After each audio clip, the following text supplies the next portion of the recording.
Good morning, class. Let us continue the topic where we left in the previous class. That is, we have seen a biotic environment. Today, we will talk about biotic. Page number 9, right hand side. The three realms or spheres, that is, lithosphere, hydrosphere, and atmosphere, they converge. Okay, they interact together, they converge together, they come together to form a narrow zone of interaction, a small area where they all forms of they can have a kind of correlation with one another, and that is what is called biosphere. Biosphere means which supports life, and this is the reason that under biotic we also include abiotic as well. Why? Because abiotic environment also helps in, to a great extent, you can say that it helps, or you can say it supports life. Now, the area of the biosphere is spread from somewhere around what do you call 11,000 meter below the sea level. As why it is below the sea level? Because we know there are aquatic plants and animals as well, which are also living organism, and it spreads up to the peak of the loftiest mountain, that is 9,000 meter above the sea level. So you can say that is the area of the biotic environment. Now, next paragraph, page number 10, second paragraph. As I read, look into your text. The biosphere is home to all the living organisms. This include the producers, consumers, and decomposers, which are interdependent. The producers are also called autotrophs, such as green plants can prepare their own food by using water, carbon dioxide, and sunlight. So, what do you mean by autotrophs? Autotrophs means like for example, those organisms which can prepare their own food by using the various natural substances such as like water, carbon dioxide, and sunlight. It is the plant.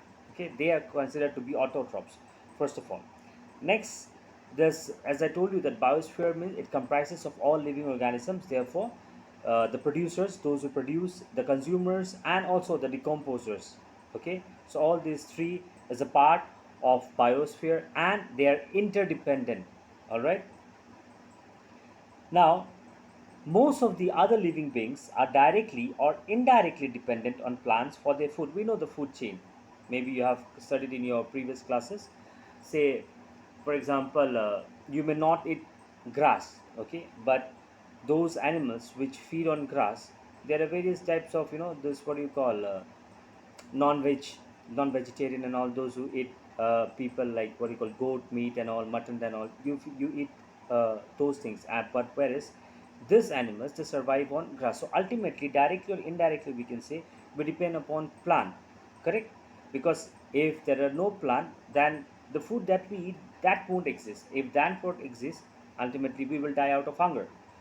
So you see, the most of the living organisms, as I told you, they are some way or the other, they are dependent on plants for their food, and these are known as consumers, or you can also term it as heterotrophs.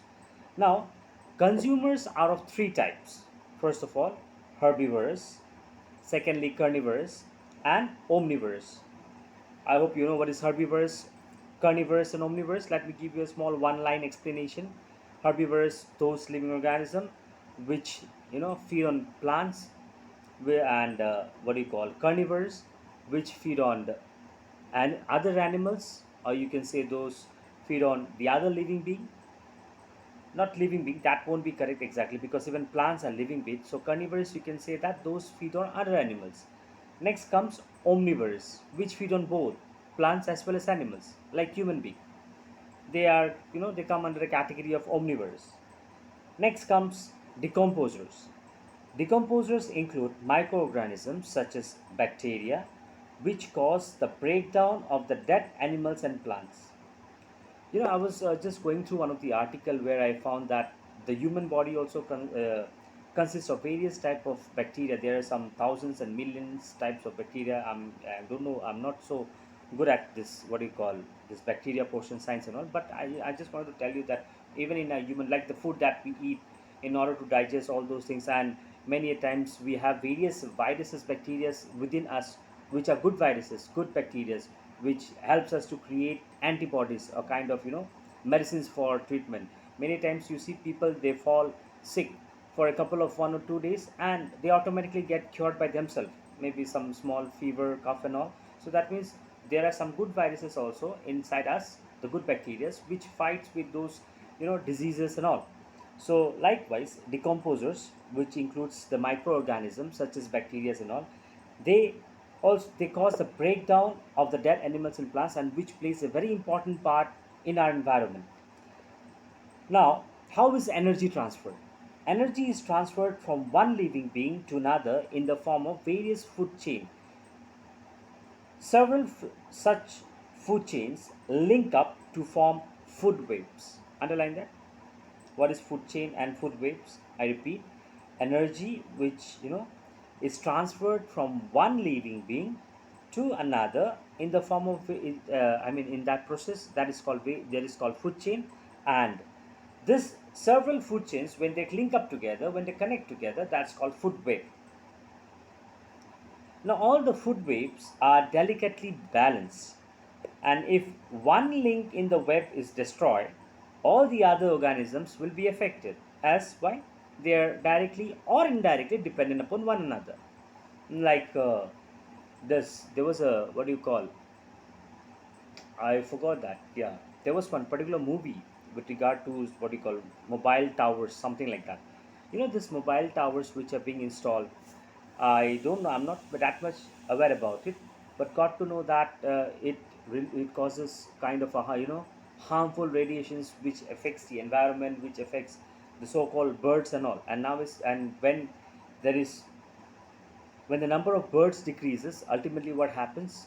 The number of insects increases, which becomes very much difficult, especially for the farmers, because these insects and all, they go and feed the crops, they eat the crops, they destroy everything, and ultimately, in turn, there is shortage of food, prices of food grains goes up high, and see the whole system gets affected. It becomes imbalanced just because of a bird.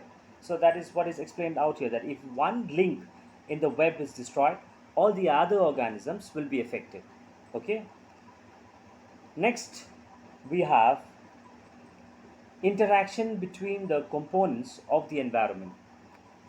Let me just give you an introduction of this topic.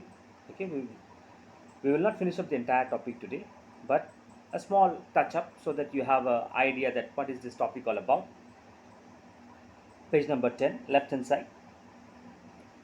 An ecosystem comes into existence following the interaction among all living organisms that are dependent on each other. Underline.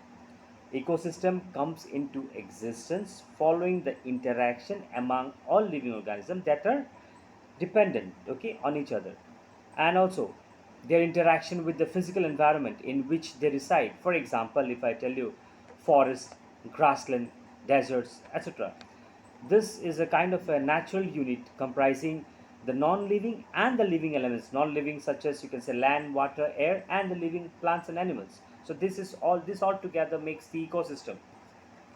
Now, the biosphere, it also contains a kind of a different area, a different, you can say, distinct region, which is called biomes, and aquatic life zones, where each zone, they have got their own physical conditions and unique organic composition.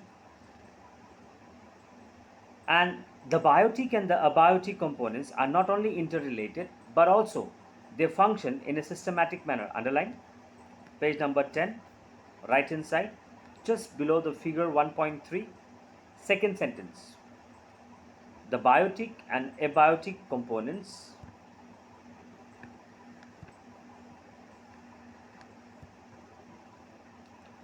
are not only interrelated but also function in a systematic manner, forming a definite system.